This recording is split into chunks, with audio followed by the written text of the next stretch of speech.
Bonjour à tous, c'est toujours un plaisir de vous retrouver à travers ces petites vidéos.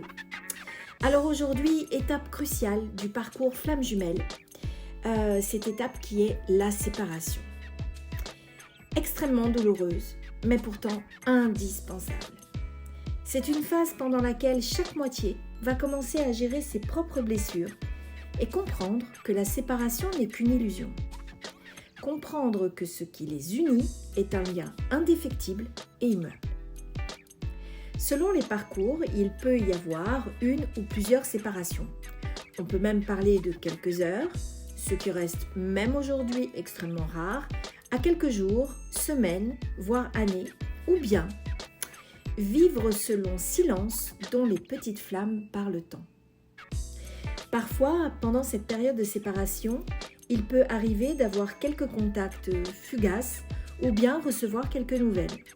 Là encore, vous le savez, pas de règle.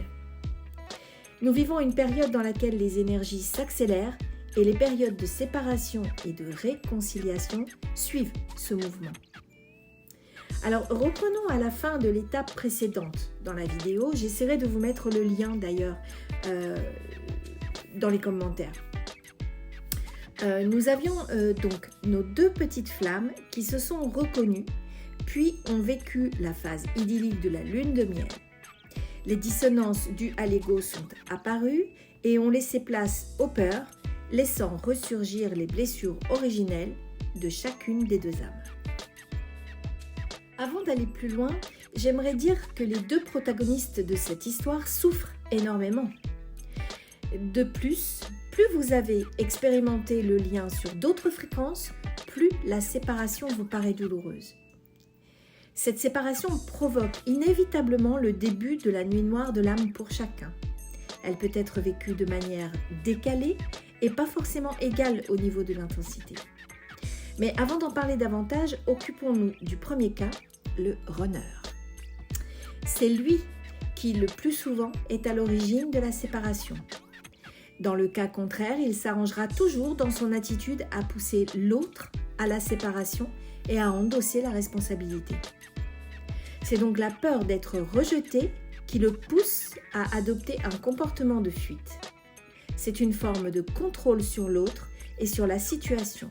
Rappelez-vous que ce runner polarité masculine porte la majeure partie de la charge traumatique du lien.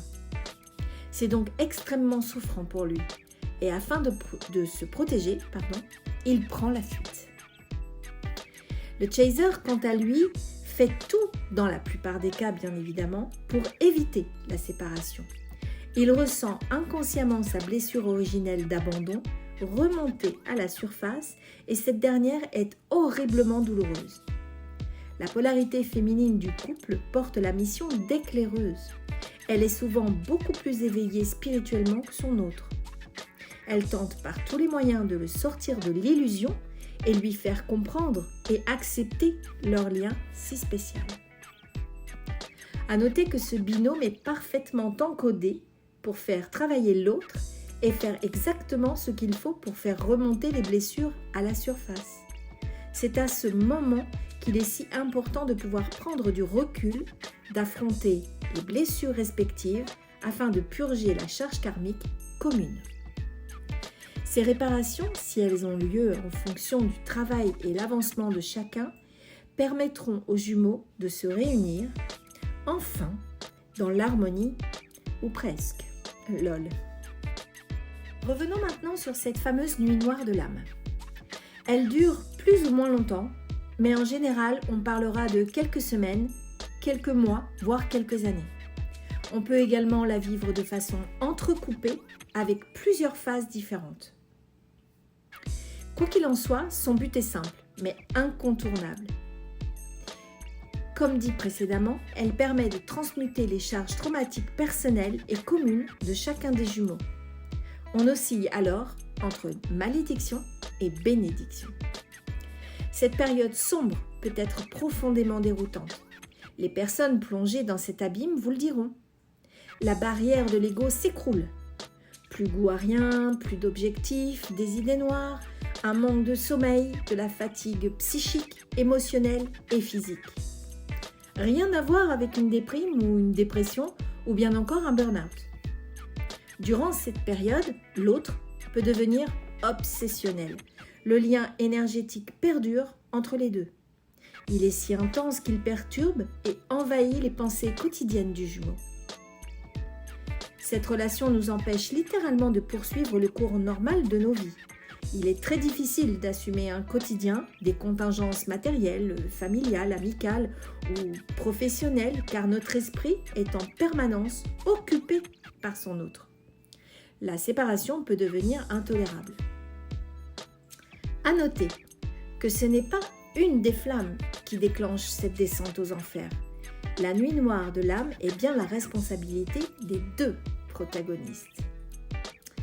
Alors vous pensez en m'écoutant que je parle du tableau un peu en noir ?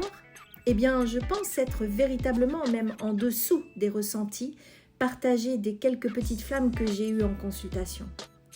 La déchirure ressentie lors de la séparation à laquelle il faut additionner vos traumas personnels provoque des failles importantes dans votre structure. C'est l'effet de tour.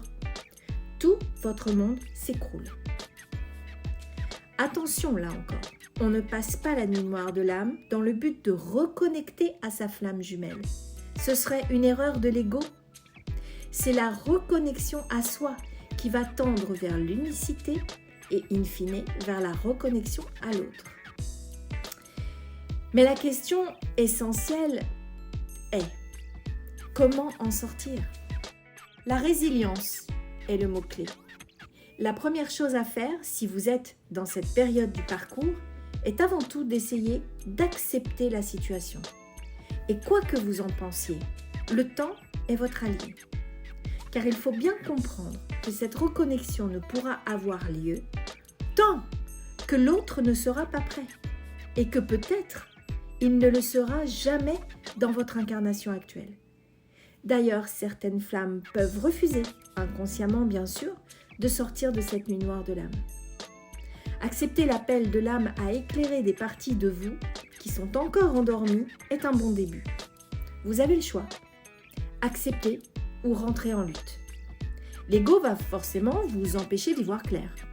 Il vous ressort les bons vieux schémas limitants, appuie vaillamment sur vos blessures, réveille vos traumatismes. Bref, vous l'aurez compris, il exécute son travail de sape. Il veut absolument garder le contrôle. L'incompréhension, la colère, la frustration accompagnent cette période. La phase du lâcher-prise, quant à elle, survient au moment où les flammes s'y attendent le moins. Elles ont alors le sentiment d'être allées au bout et elles décrochent. Cette période est malgré tout vécue, la plupart du temps, de façon extrêmement douloureuse car les voiles se lèvent sur les zones les plus sensibles. C'est la prise de conscience, le moment dans lequel les barrières cèdent peu à peu les unes après les autres. Le manque de l'autre pour les deux flammes, que ce soit le runner ou le chaser, se fait sentir très fortement, souvent de façon constante et même parfois de façon obsessionnelle. Nos petites flammes se sentent alors tiraillées entre le besoin de sombrer et le besoin de se sauver. Le travail, le vrai, peut alors commencer. Le temps s'inscrit comme un allié, je vous l'ai dit, indispensable dans ce processus de guérison. L'implication personnelle et individuelle de chacune des flammes est très importante.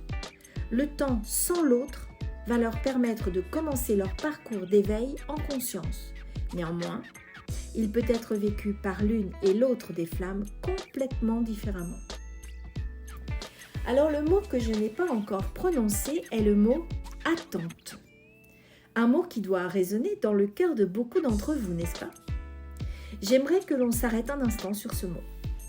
Je vous rappelle que les dites flammes jumelles sont liées par un contrat d'âme directement avec la source.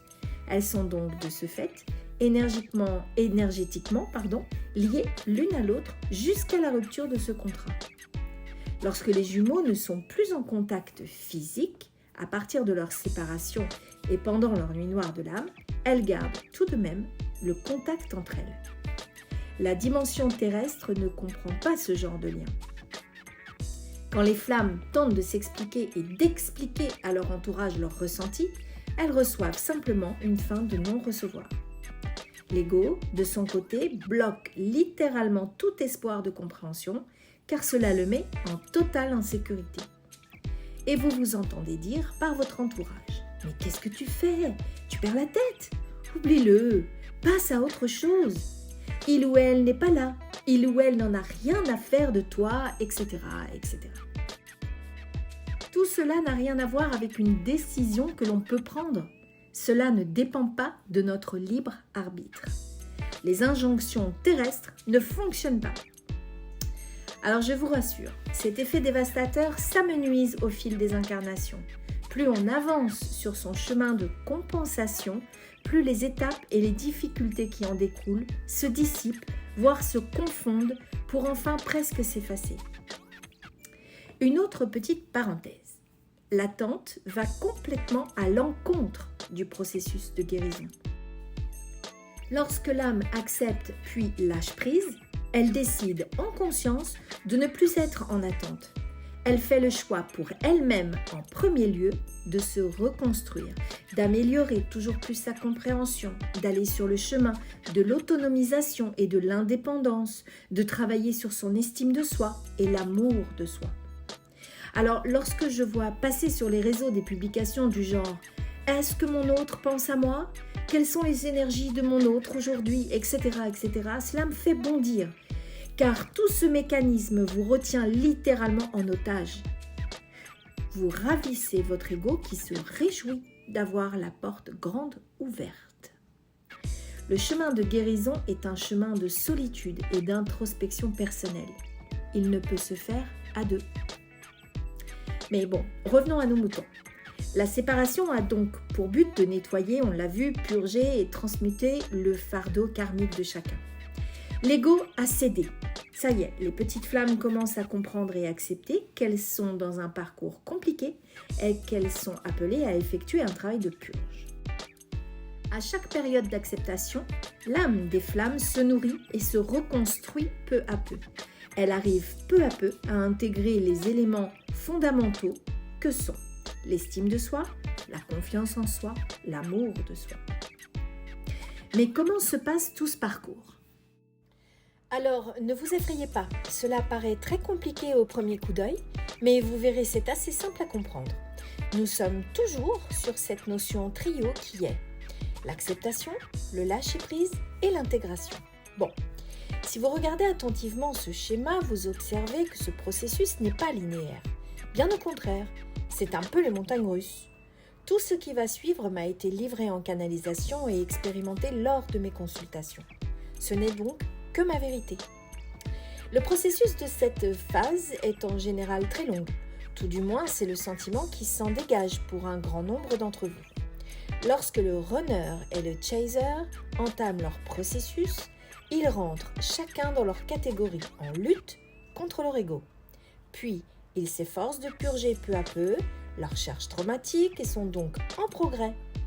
Ils ont le sentiment d'avoir gravi une belle colline et obtiennent de ce fait une compensation. La prochaine étape est symbolisée par ces escaliers qui descendent. En effet, après chaque phase de compensation, c'est-à-dire de petites réussites, on affronte à nouveau une petite nuit noire de l'âme. La différence entre toutes ces étapes qui se ressemblent par leur automatisme est que l'on ne repart pas du même endroit. Regardez, le deuxième petit bonhomme recommence son chemin initiatique 1 degré plus haut que le précédent. Ainsi, chacune de leur côté, ces deux âmes vont, à leur rythme, élever leur vibration. Ce parcours dure jusqu'à ce que les deux âmes arrivent à un stade beaucoup plus léger qui leur permet de ne plus ou moins être en souffrance. Elles peuvent alors se connecter à leur fréquence initiale, l'amour. C'est la prochaine étape, appelée fusion ou réunion. Les couples essaient de s'unir, de vivre ensemble, parfois de fonder une famille. Bien sûr, tout cela sans garantie aucune de succès définitif. Alors je vous en parle par expérience personnelle puisque je vis depuis 23 ans avec ma flamme jumelle et nous avons 2 enfants. Tout cela a été très chaotique et parfois extrêmement douloureux. Et oui, même dans cette étape de réunion, les blessures parfois s'ouvrent de nouveau. Peut-être que les coutures ne sont pas assez solides. Mais alors, pourquoi cela ne fonctionne pas pour tous les couples? Eh bien, parce que les âmes n'avancent pas forcément au même rythme. Selon leur expérience personnelle et commune, lors de leurs multiples incarnations, elles n'ont pas le même poids à gérer et à épurer, qu'il soit karmique ou transgénérationnel. C'est pour cela que la notion de résilience est si importante. Il nous faut accepter que l'autre ne soit pas prêt, tout simplement, et qu'il nous faudra peut-être attendre l'incarnation suivante pour rejouer la partie. J'espère que cet audio aura pu vous éclairer un peu dans ce parcours si difficile. N'oubliez surtout pas que le temps est votre allié. Je vous retrouve très vite pour une nouvelle vidéo. En attendant, prenez bien soin de vous. À bientôt. Ciao, bye bye.